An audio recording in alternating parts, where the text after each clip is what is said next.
Blue today, scarred here and there by scrubby trees and shadows among erupted rocks, a foretaste of the Flinders Ranges, 3 hours further north. Following the custom of the locals, Hirsch lifted one finger from the steering wheel to greet the oncoming cars. Both of them. Nothing else moved, although he was travelling through a land poised for movement. Birds, sitting as if snipped from tin, watched him from the power lines. Farmhouses crouched mutely behind cypress hedges and farm vehicles sat immobile in paddocks, waiting for him to pass. 5 kilometres south of Tiverton, he turned left at the Bitterwash turnoff, heading east into the hills, and here there was some movement in the world. Stones smacked the chassis.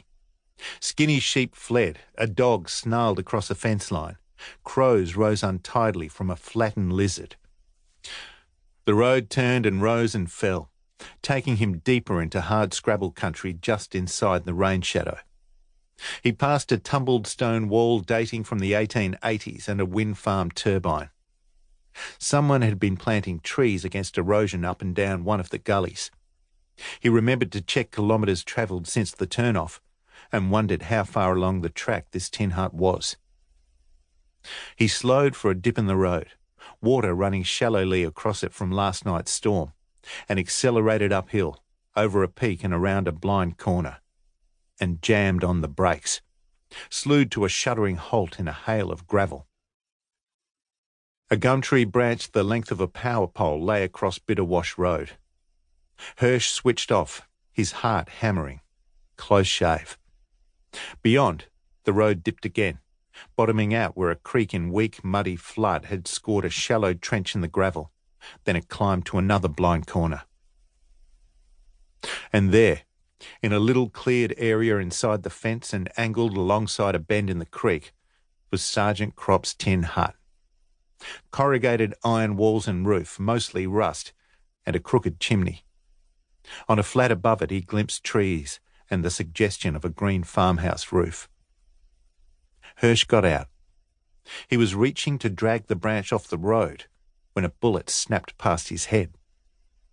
His first reflex was to duck, his second to scuttle around to the lee side of the Hilux, drawing his service pistol, an S&W 40 caliber semi-automatic. His first thought was that Crop's anonymous caller had got it right. But then, crouched there beside the grubby rear wheel, Hirsch began to have a second thought. 2 days ago, some asshole placed a pistol cartridge in his letterbox. It occurred to him now that it hadn't been a joke or a threat, but a promise. He weighed his options.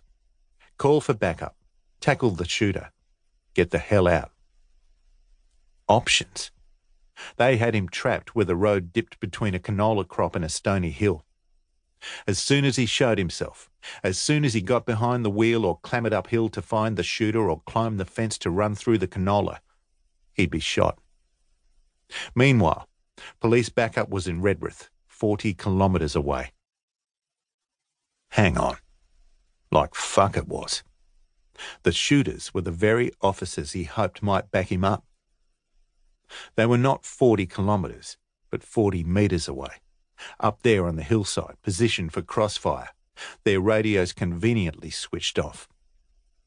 Redruth was a 3-man station, Crop and 2 constables, and when Hirsch had called in to introduce himself 3 weeks ago, they'd called him a dog, a maggot, a silent pow as they finger-shot their temples, grins as they finger-sliced their throats.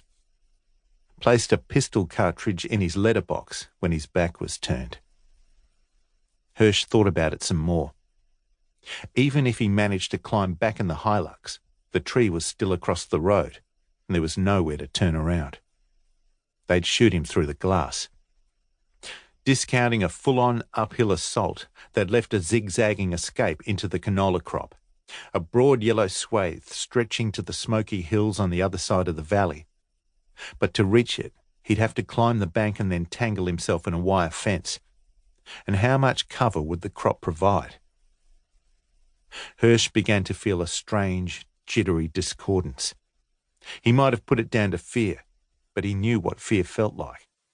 Was it some emanation?